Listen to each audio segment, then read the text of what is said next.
Let's take a look at Kobe Bryant. A couple of things that a lot of people miss and don't even talk about much.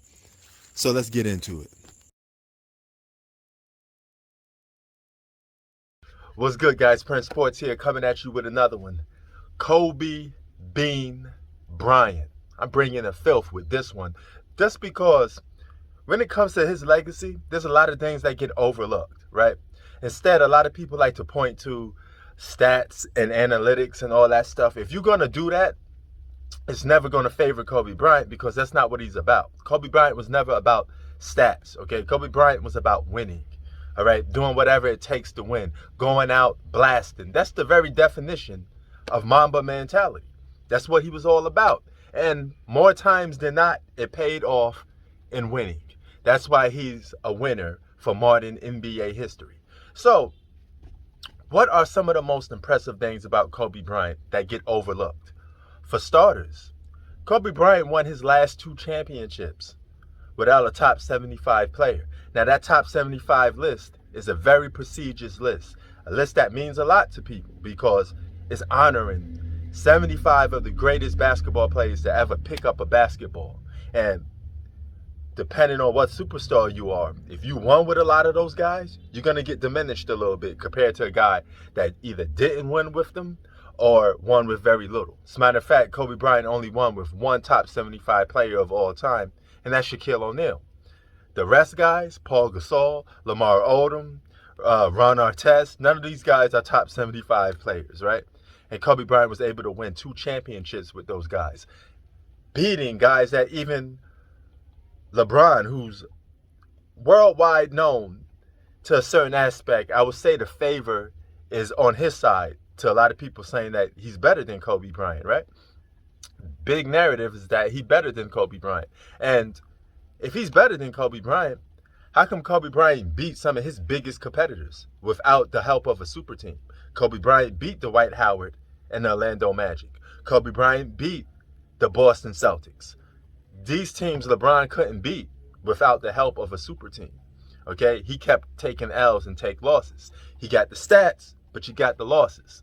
You know, what is more important, the stats or the winning? I take the winning any given day. As a matter of fact, Kobe Bryant was a mixed bag for a lot of people. He's the type of guy that played basketball just to win. So if he had to take 50 shots in the game to win, that's what he'd do. If he had to take 50 shots and it made his team lose, that's what he did. Okay? He played one way, one style of basketball. Do it whatever it takes to win. As a matter of fact, from 2000 to 2013, there was 80 50-win teams in the Western Conference. Only 39 in the Eastern Conference, okay? That's from 2000 to 2013, a 14-year span. Now let's cut that 14-year span into 11 years. 2000 to 2010.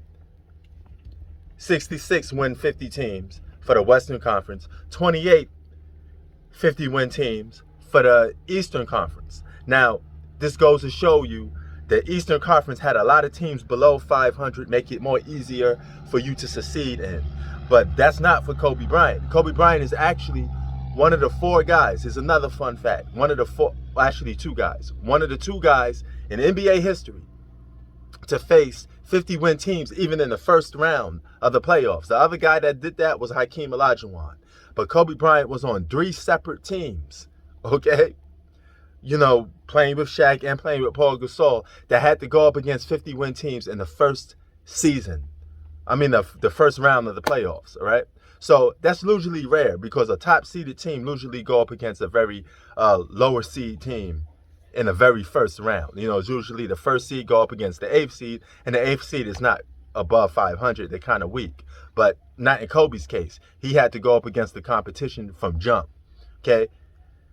All these good teams, all these 50-win teams Kobe Bryant had to go to, he beat more teams within that time frame from 2000 to 2013 than any other superstar in modern NBA history. All right? So that's more than LeBron, more than Dwayne Wade, Tim Duncan. Kobe Bryant beat these guys consistently and had to play up against these guys consistently. So competition does matter. You know, it's the same thing when we're doing with other sports. Who have you beat all right, to make it more tougher on you. Now, when it comes to beating 60-win, 50-win teams, Michael Jordan beat more 50-win teams and 60-win teams than both LeBron and Kobe. But when I say Kobe faced more competition on a daily basis, it's because he played in a more tougher conference where all the talent was there, right? Michael Jordan played in an era where the Eastern Conference and the Western Conference was, like this. It wasn't separated to a point where one had a clear-cut advantage, like Kobe Bryant's conference was. So night in and night out, he had to battle just to get into the playoffs. Even at the time when he played with the Spush Parkers, the tomato cans, the bag of Doritos, all of these guys in the early 2000s when Shaq left, he still was able to lead these teams to the playoffs, right? LeBron currently is playing right now.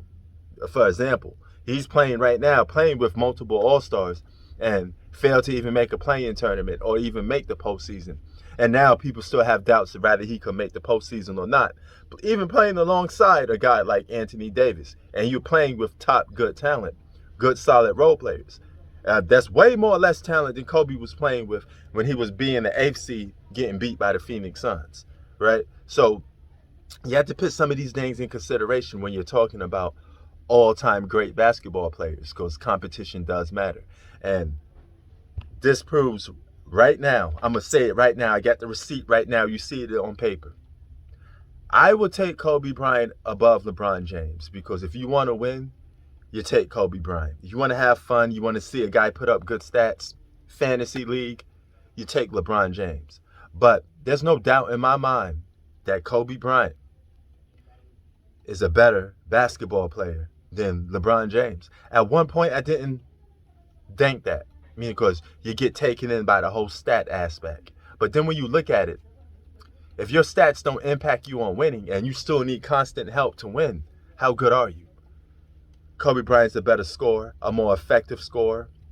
Even if the field goal percentage is not there, he's still a more effective scorer because he keeps piling on. He keeps coming at you. He's a better one-on-one defensive basketball player, right? And he's a better winner than LeBron James. He's a better closer than LeBron James. And I tell you this much. If these two guys had met, you've seen what Kobe did to LeBron in the All-Star game. Imagine him doing that to LeBron in a 7-game series. Think about that. It'll be really, really hard for LeBron James to get his thing off, Pardon me with that, but you get what I'm talking about, right? He probably would get his stats, but he would end up in losing. And then you say, at least he got his stats, but it's still end up in a zero. So the legacy of Kobe Bryant, those are two most impressive things about Kobe Bryant's career that barely people talk about. Sports out. Peace.